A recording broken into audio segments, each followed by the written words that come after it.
In recent 3 years के अंदर classification of signals में क्वेश्चन फ्रेम किए गए हैं सिर्फ गेट इंस्ट्रूमेंटेशन के पेपर में। हालांकि ये टॉपिक इस तरह का है जैसे मान लीजिए पीरियोडिक अपीरियोडिक सिग्नल है, तो पीरियोडिक सिग्नल्स के लिए फोरियर सीरीज रिप्रेजेंटेशन लिखा जाता है, ओके। अपीरियोडिक के लिए फोरियर ट्रांसफॉर्म रिप्रेजेंटेशन लिखा जाता है। तो आपको पीरियोडिक अपीरियोडिक सिग्नल्स की नॉलेज होना जरूरी है। एनर्जी सिग्नल, पावर सिग्नल, इनकी नॉलेज होना जरूरी है, okay. Complex signal, real signal कैसे होते हैं, इनकी नॉलेज होना जरूरी है। Continuous time, discrete time signals का रिप्रेजेंटेशन कैसा, इनकी नॉलेज होना जरूरी है। यानी कि classification of signals and basics of signal, ये 2 चैप्टर जो हैं वो एक कॉन्सेप्चुअल अंडरस्टैंडिंग के पॉइंट ऑफ व्यू से भी इंपॉर्टेंट है। बिल्कुल इसका मतलब ये नहीं है कि इस पर कम क्वेश्चन पूछे गए लास्ट 3 इयर्स में, तो ये टॉपिक इंपॉर्टेंट नहीं है। ये टॉपिक इंपॉर्टेंट इसलिए है कि इसको समझ में आने से आपको पूरा सब्जेक्ट समझ में आएगा। तो अगर आप जी सेंटर के ऐप पर जाकर क्लासेस को अटेंड करते हैं तो वहां पर basics of signal, classification of signal को बहुत प्रॉपर वे में मैंने डिस्कस किया। एक तरह से जैसे मान लीजिए कोई आपको भाषा सीखनी है, मान लीजिए आपको इंग्लिश सीखनी है, तो इंग्लिश के जो 26 अल्फाबेट है वो आपको बहुत अच्छी तरीके से पता होना चाहिए और उनको यूज करना, उनका प्रोनाउंसिएशन क्या है, वो सब चीजें आपको आनी चाहिए। तो ये जो है एक तरह से सिग्नल्स एंड सिस्टम्स की भाषा को क्लियर करते हैं, लैंग्वेज को क्लियर करते हैं। आप जो सब्जेक्ट पढ़ रहे हैं उसकी टर्मिनोलॉजीज क्या है, उससे जुड़ी हुई डेफिनेशंस क्या है, ओके, उनका रिप्रेजेंटेशन कैसे किया जाता है, ये सभी classification of signal, basic signal operations में कवर होता है।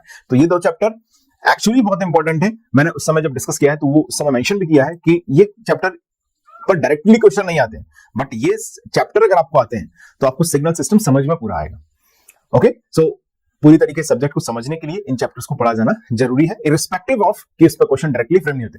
देखिए डायरेक्टली क्वेश्चन फ्रेम नहीं होने का रीजन ये है कि इन टॉपिक पर आपको अगर नॉलेज होगी तो आप जो क्वेश्चन फोरियर सीरीज पर, फोरियर ट्रांसफॉर्म पर, लाप्लास ट्रांसफॉर्म, जेड ट्रांसफॉर्म पर पूछे जाएंगे, एलटीआई सिस्टम पर पूछे जाएंगे, उनको आप आंसर कर पाएंगे। मेरी बात समझ पा रहे हैं? मतलब आप उनको आंसर करने के लिए इनकी नॉलेज होना जरूरी है। तो इनडायरेक्टली इनका नॉलेज टेस्ट वो नहीं लेते हैं आपसे, ओके। तो इसलिए जरूरत कम पड़ती है डायरेक्ट क्वेश्चन फ्रेम करने की। फिर भी गेट आईएन में क्वेश्चन पूछे गए हैं तो उनको हम लोग थोड़ा सा डिस्कशन कर लेते हैं। बेसिक से क्वेश्चन बनाए गए थे दोस्तों, गेट इंस्ट्रूमेंटेशन पेपर 2020 में ये क्वेश्चन फॉर्म किया गया था। चलिए पढ़ते हैं क्वेश्चन को। Consider the signal xn is equal to sin 2π n un।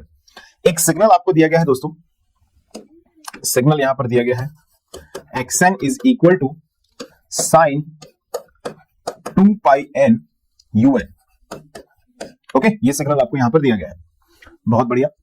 और जहां पर बहुत भले लोग हैं, un की वैल्यू भी आपको दे दी, हालांकि सभी को मालूम है un is a unit step signal, okay, unit step signal. तो अगर वो यूनिट स्टेप सिग्नल लिखते तब भी हम कन्विंस हो जाते हैं, लेकिन उन्होंने यहां पर मेंशन भी कर दिया है कि un जो है वो 1 है for n is equal to 0 1 2 3 and ये 0 है for the negative values of n, जिसको लिखा है अदरवाइज, ओके। जैसा कि हम जानते भी हैं यूनिट स्टेप सिग्नल इन डिस्क्रीट सेंस इस तरह से इसको रिप्रेजेंट किया जाता है। The period of this signal xn is, आपसे पूछा गया है कि इस सिग्नल xn का टाइम पीरियड कितना है, ओके। अब जनरली हम जब बात करते हैं तो फंडामेंटल टाइम पीरियड की ही यहां पर बात की जाती है। So, as usual, as per the definition, a signal is periodic. कोई भी सिग्नल अगर पीरियोडिक होगा तो उसके लिए हमें एक चीज समझ में आनी चाहिए कि xn जो है that should be equal to x of n plus minus k into n.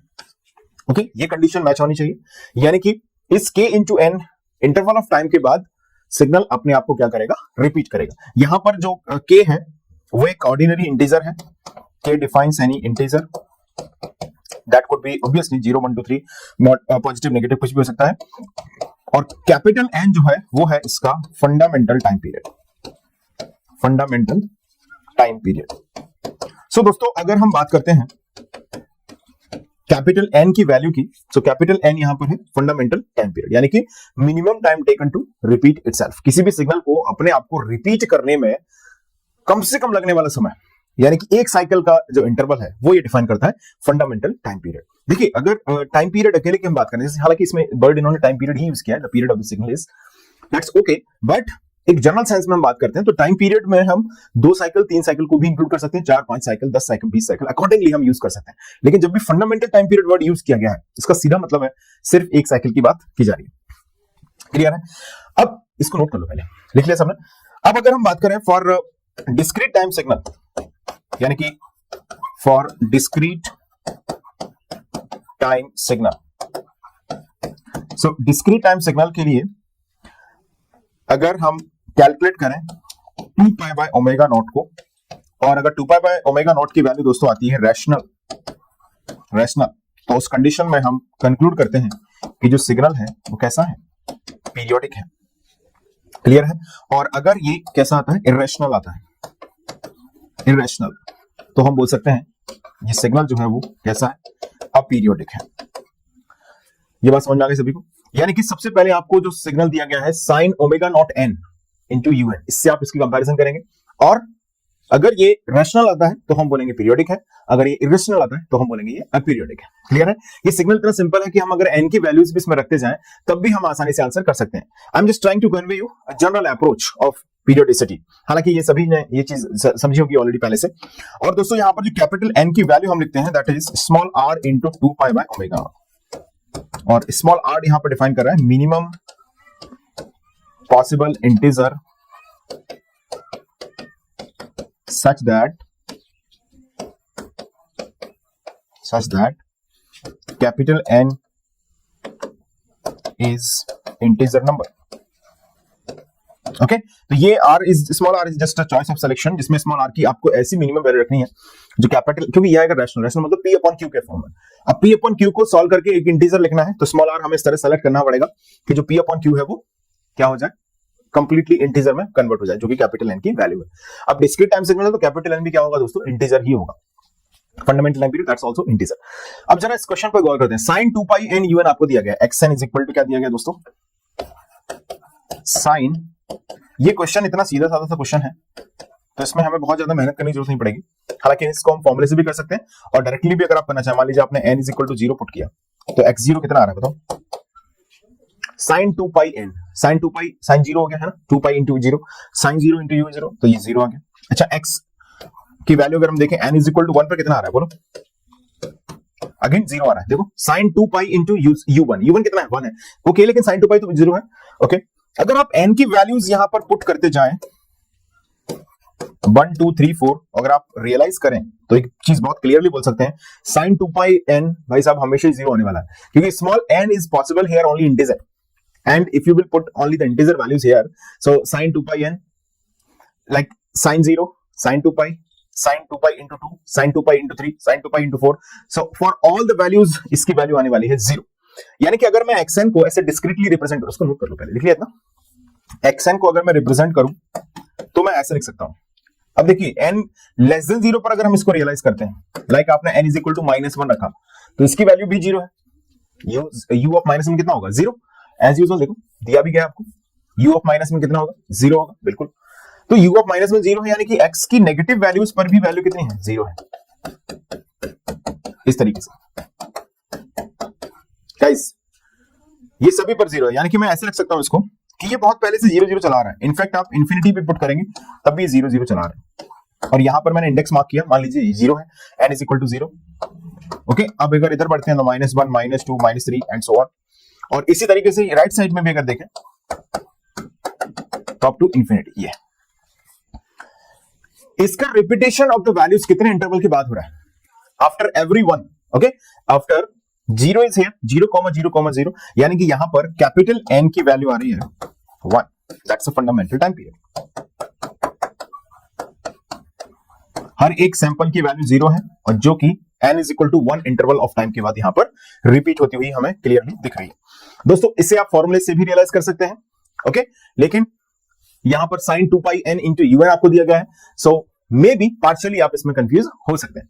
तो बस इसको हम डायरेक्टली अप्रोच करने की कोशिश कर रहे हैं। सो डायरेक्टली हमने n की वैल्यूज को यहां पर पुट किया and simply we have calculated its answer. So I think that's very very basic question, fundamental based question था। तो जितने लोगों ने गेट 2020 इंस्ट्रूमेंटेशन दिया होगा तो मुझे उम्मीद है कि लगभग सभी का ये आंसर सही आया होगा एटलीस्ट। ओके सभी का नहीं बोले तो मतलब जिन लोगों ने एटलीस्ट सिग्नल सिस्टम्स को पढ़ के जिन्होंने पेपर में अपीयर किया होगा उन सभी का आंसर सही आया होगा definitely.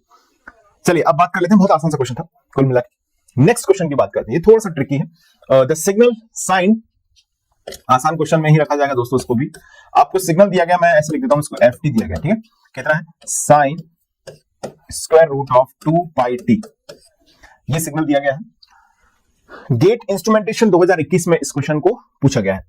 Periodic with period capital T is equal to under root 2 pi, periodic with period T is equal to 2 pi, periodic with period T is equal to capital T is equal to 4 pi square and not periodic. 4 options दोस्तों आपको इसमें दिए गए हैं। Okay हालांकि ये चीज हम बहुत अच्छी तरीके से जानते हैं कि साइनसोइडल सिग्नल्स का पीरियोडिक नेचर फाइंड करने के लिए हम ओमेगा नॉट की वैल्यू निकालते हैं। बेसिकली ओमेगा 1, ओमेगा 2, ओमेगा 3 इन सभी को कैलकुलेट करते हैं अगर उसका एडिशन ऑफ सिग्नल किया गया हो तो, और अगर वो रेशनल आता है तो हम बोलते हैं कि पीरियोडिक है। लेकिन साइनसोइडल में हम डायरेक्टली बोल देते हैं पीरियोडिक है, बिकॉज जितने भी साइनसोइडल फंक्शन है, चाहे वो साइन हो, कोसाइन हो, इनफैक्ट अगर हम फेजर की बात करें तो उन्हें हम जनरली बोलते हैं इन कंटीन्यूअस स्केल। मेरी बात ध्यान सुनिए, कंटीन्यूअस स्केल के अंदर साइनसोइडल सिग्नल, साइन कोसाइन मतलब फेजर सिग्नल, ये सभी जनरली कैसे होते हैं, पीरियोडिक इन नेचर होते हैं। लेकिन जरा ध्यान से समझिएगा, इसमें स्केल जो दी गई है F of T is equal to sine under root 2 pi T, जो टी है ना, मान लीजिए अगर ये सिग्नल होता F T is equal to sine root 2 pi T, so this is, बिना कुछ सोचे समझे आप बोल सकते हैं कि ये पीरियोडिक है। मेरी बात को समझिएगा, ये पीरियोडिक है और इसका जो टाइम पीरियड है वो आप डायरेक्टली निकालेंगे 2 पाई बाय ओमेगा नॉट से। ये फॉर्मूला हमने क्लासरूम में डिस्कस किया हुआ है, capital T is equal to 2 pi by omega naught. तो यहां से कैपिटल टी की वैल्यू कितनी आ जाएगी, 2 पाई बाय रूट 2 पाई। सो जो भी आंसर आएगा कितना आएगा, sorry, capital T is equal to आ जाएगा under root 2 pi, that's all. लेकिन इस क्वेश्चन के अंदर ऑप्शन ए आंसर नहीं है, ध्यान दीजिएगा, इस क्वेश्चन के अंदर ये नहीं है। यहां पर square root of 2 pi T, मतलब जो स्मॉल टी है ना, जिसकी स्केल है, उसको भी लपेट में ले लिया है इन्होंने स्क्वायर रूट के में, तो इसमें गलती नहीं कीजिएगा। देखिएगा इस क्वेश्चन का आंसर ये आएगा under root of 2 pi, that's all. But ये क्वेश्चन थोड़ी पूछा है, इफ क्वेश्चन होता है ये, इफ क्वेश्चन इज दिस, ये पूछा है इसमें। अब हमको डायरेक्टली इसमें फॉर्मूला अप्लाई करने की सिचुएशन दिख नहीं रही, आप फॉर्मूला डायरेक्टली इसमें अप्लाई नहीं कर सकते, क्योंकि ये स्केल है एफ ऑफ टी की और ये है स्क्वायर रूट ऑफ टी की। तो दोस्तों अब आपको जाना पड़ेगा किससे, हिडन ट्रायल से, मतलब आपको स्मॉल टी की रियल वैल्यूज अज्यूम करनी पड़ेगी। Okay, we can consider small T as a real value. So उस रियल वैल्यू के अकॉर्डिंगली हम चेक करेंगे यहां पर कि सिग्नल में पीरियोडिसिटी यानी कि रिपीटेशन का नेचर है या नहीं है। जैसे मान लीजिए मैं आपसे बोलूं कि t इज इक्वल टू 0 पर इसकी वैल्यू कितनी आ रही है, तो आप बोलेंगे f0 इक्वल टू, अच्छा t 0 पुट करोगे तो साइन 0 हो जाएगा, तो 0 आएगा बिल्कुल। अच्छा t इज इक्वल टू 1 अगर रखते हैं तो कितना आ रहा है, f1 इज इक्वल टू आ रहा है यहां पर sine of under root 2 pi, is it alright? Okay, t is equal to 2 रखा तो कितना आएगा बोलो, f of 2 is equal to आ जाएगा sine under root 2 pi into 2, 4 pi लिख दूं डायरेक्ट, बिल्कुल ये लिखा। t इज इक्वल टू 3 रखा हमने, तो f3 इज इक्वल टू कितना आएगा, साइन ऑफ 2 पाई इंटू 3 यानी कि 6 पाई, यानी। अब इसी तरीके से अगर हम इसकी नेगेटिव वैल्यूज भी कंसिडर करें तो अभी हमें क्या चेक करना है, रिपीटेशन होगा या नहीं होगा, यही चेक करना है। ओके, अब इसको मैं 2 रूट 2 पाई लिख सकता हूं, इसको तो ऐसे लिखना पड़ेगा अंडर रूट 6 पाई। अब अगर मान लीजिए मैं आपसे बोलूं कि t इज इक्वल टू -1 रखो, कितना आएगा, पीरियोडिसिटी तो कोई पल्सेटिंग पीरियोडिसिटी तो है नहीं, कंप्लीट पीरियोडिसिटी होगी, यानी कि t की कोई भी हम रियल वैल्यू ले सकते हैं एज यूजुअल, पॉजिटिव नेगेटिव, जैसा हमने यहां पर भी कंसीडर किया। यहां पर सिर्फ इंटीजर लेना था और यहां पर आप चाहें तो नॉन इंटीजर ले सकते हैं। क्लियर है, t की वैल्यू मान लीजिए अंडर रूट 2 ले लिया हमने, ले सकते हैं बिल्कुल। तो f ऑफ -1 कितना आएगा, साइन अंडर रूट 2 पाई -1, -1 अगर आप करेंगे मल्टीप्लाई तो यहां पर कैसे लिखा जाएगा इसको, under root 2 pi j, is this alright, imaginary. और t इज इक्वल टू मान लीजिए आपने लिखा -2, तो आप एक चीज समझिएगा कि जो नेगेटिव स्केल है टाइम की, कुछ 2j टाइप रह जाएगा, अंदर 4 पाई हो जाएगा ना, यस। सो अगर आप नेगेटिव स्केल को ऑब्जर्व करें तो नेगेटिव स्केल पर ये इमेजिनरी होता जा रहा है, यानी कि अगर मैं स्मॉल t की वैल्यू यहां पर नेगेटिव कंसीडर करूं दोस्तों, तो ये सिग्नल का रिप्रेजेंटेशन जो आ रहा है वो इमेजिनरी आ रहा है। नेगेटिव स्केल पर इमेजिनरी है, इसका सीधा सीधा मतलब ये बनता है कि ये सिग्नल जो है वो एक सेगमेंट में तो रियल है और दूसरे सेगमेंट में इमेजिनरी है। So obviously real plus imaginary मतलब ये कॉम्प्लेक्स वैल्यू को क्रिएट कर रहा है। So there is no scope of the periodicity. देखिए अब अगर हम बात करते हैं टाइम इंटरवल की, तो हम एक अंतराल के बाद सिग्नल का कैरेक्टरिस्टिक्स क्या होना चाहिए, रिपीट होना चाहिए। जैसे यहां पर आपने देखा इवन तो यहां पर un मल्टीप्लाइड था, लेकिन आप 0 0 0 देखें तो -इंफिनिटी से लेके +इंफिनिटी तक जीरो वैल्यूज अपने आप को रिपीट कर रही हैं। बट एग्जैक्टली अगर आप यहां पर रियलाइज करें तो यहां से ये रियल वैल्यूज को फॉर्म कर रहा है और ये फॉर्म कर रहा है किसको, इमेजिनरी वैल्यूज को। सो एज यूजुअल आप एक चीज बोल सकते हैं यहां पर कि ये जो सिग्नल आपको दिया गया है वो एक अपीरियोडिक सिग्नल है। कई बार भावनाओं में बह के हमें साइनसोइडल सिग्नल दिखता है तो हम आंसर कर देते हैं पीरियोडिक, लेकिन it's a better conceptual analysis where we should realise that कि जो टाइम की स्केल है वो भी स्क्वायर रूट की गई है। जैसे स्क्वायर रूट हम चीजों को करते हैं तो एनी रियल वैल्यू लेते समय कुछ ना कुछ गड़बड़ यहां पर क्रिएट हो जाएगी। सो डेफिनेटली ध्यान रखिएगा इस तरह के रिप्रेजेंटेशन का। तो यहां पर आंसर आता है दोस्तों aperiodic signal. F T is equal to, देखो ये अलग क्वेश्चन है, इसका आंसर आ गया ये, और ये आ गया अपीरियोडिक, यानी कि it's not periodic at all. देखो पहले ऑप्शन में क्या दिया उन्होंने, वही दिया अंडर रूट ऑफ 2 पाई। ये होता कब, जब ये क्वेश्चन होता। क्वेश्चन ये है तो अगर हम टी की वैल्यूज, अगर आप यहाँ पर रूट 2 लिखा आपने, ठीक है, टी की वैल्यू को रूट 2 पाई ले लिया हमने, बिल्कुल ले सकते हैं, we can consider any real value, तो यहाँ पर sin 2 पाई बनेगा, तो जीरो वैल्यू आ जाएगा, बिल्कुल सही है। लेकिन जैसे आप अंडर रूट 2 पाई नेगेटिव रखेंगे, माइनस अंडर रूट 2 पाई, सारा खेल बिगड़ जाएगा, इमेजिनरी वैल्यू आएगी। क्लियर है सभी को? यानी कि साइन यहाँ पर प्लॉट हो रहा है इमेजिनरी एक्सिस पर। सो ऑब्वियसली कुछ समय अंतराल पर तो ये रियल है, और कुछ इंटरवल पर, जैसे मान लीजिए नेगेटिव में अगर आप बढ़ते जाएं स्केल पर, तो नेगेटिव में पूरा का पूरा सेगमेंट इमेजिनरी हो रहा है। ध्यान दीजिएगा, अगर मैं n इक्वल टू 1 पर t इक्वल टू 1 2 3 4 5 यहां पर रियल इमेजिनरी चलता रहे, तो हो सकता है पीरियोडिसिटी हो, लेकिन इसमें क्या है कि कंप्लीट आधी स्केल, यानी कि टी नेगेटिव की स्केल जो है वो पूरी की पूरी इमेजिनरी है, और टी रियल की scale, positive value of T की जो स्केल है वो पूरी की पूरी रियल वैल्यू है।